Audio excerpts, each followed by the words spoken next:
Okay, getting ready to set up both these Sonax servos and both these transmissions. Like I said, these transmissions are top of the line transmissions, so they get a Sonax servo. The BRF servo is a very good servo, and is definitely good enough servo to run down on the 10s, in my opinion. High 10s at that, in my opinion only. Sonax servo is a 2-piece design versus a 3-piece design, so it is better than the BRF for sure. What I mean by 1-piece versus, or 2-piece versus 3-piece is the stock servo. You have the cover, you have the piston, you have the accumulator piston, and then you have the bell with the pin. On the Sonax servo, you have the pin, which goes in here, which gets a snap ring on top, and it becomes a 1-piece. So that means the band is on, this whole thing is applied, the band is off, this whole thing is not applied. So having it drag and not kick the band off, if the band is off, you know it's not dragging. This is like the industry standard for the best servo for this transmission. But what we need to do from the stock servo, what we need is we need to take it apart, and I need the bell. I need the bell. I don't need a pin. I don't need this. I don't need a clip. No, any of it. Okay. I also need the pin. Excuse me. I also need the spring and the return spring. And then we're going to take it and we're going to put it together. We're going to put the bell on the Sonax servo shaft.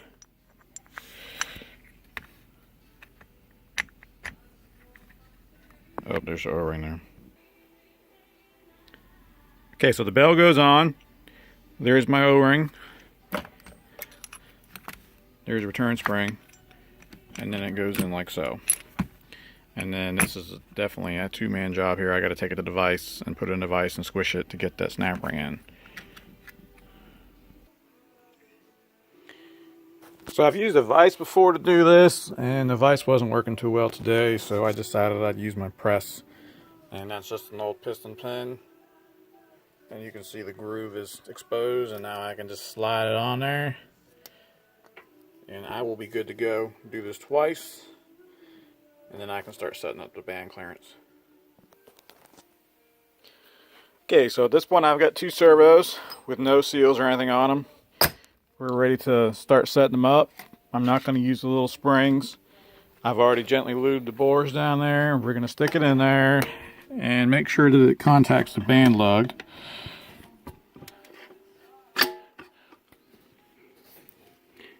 You can see it's down there. Okay, so band lug and the band anchor are in. Now I'm going to take this other one and I'm going to do exactly the same thing.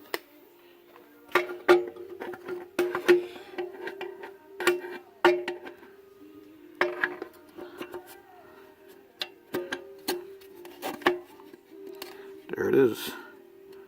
Now I'm going to put the snap rings in. Okay, so at this point, both of these bad boys are in there and the snap rings are in there. On a drum that's never been cut or doesn't have much wear, a lot of times you won't be able to get that snap ring to start. You won't be able to get it in. You'll have to grind it. But both of these have been resurfaced. That one's 6184 and this one is 6175, so this one here is a little bit smaller than that one. I've got both the snap rings in. But at this point, it's now, this is where everybody has a different opinion. Sonax tells you to measure under the snap ring and get 100 thousandths of travel. That is way too much. I know the CK book says 60 thousandths. I still think that's way too much. But that would be the minimum that I would accept. You should also have, and I'm just not going to show it here. I will put the center support in and everything before I set my final band clearance just to make sure everything's centered.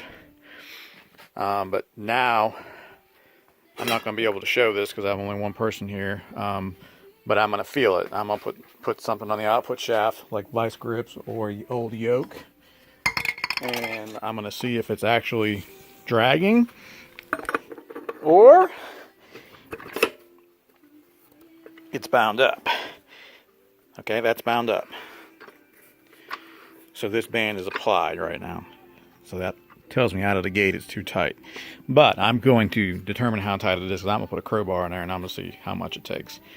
So let me do that stuff and I will be back. Okay, so this one's been set up. I've got my big handy dandy servo compressor. Richard Clark made this for me. He has them just like it, and I found one on eBay, and he made these out of angle iron for me one time, and it works really good. Saves me a lot of aggravation putting it together. Works better than the factory tool. So once that's in, I can just take the snap ring and I can snap it in there. Okay, snap ring is in there. Be damn sure it's in there. The last thing you want to do is have this thing pop out the first time this applies. It'll make a gigantic mess, and it's a pain in the butt to put it in the car. But it can be done. Okay, so looking down in there, everybody is tight. Everybody is applied. The drum is not going to move. Here it's freewheeling, and then I'm pulling on it, and it's not going to move. So this transmission is set up. The next thing to do would be to air check it.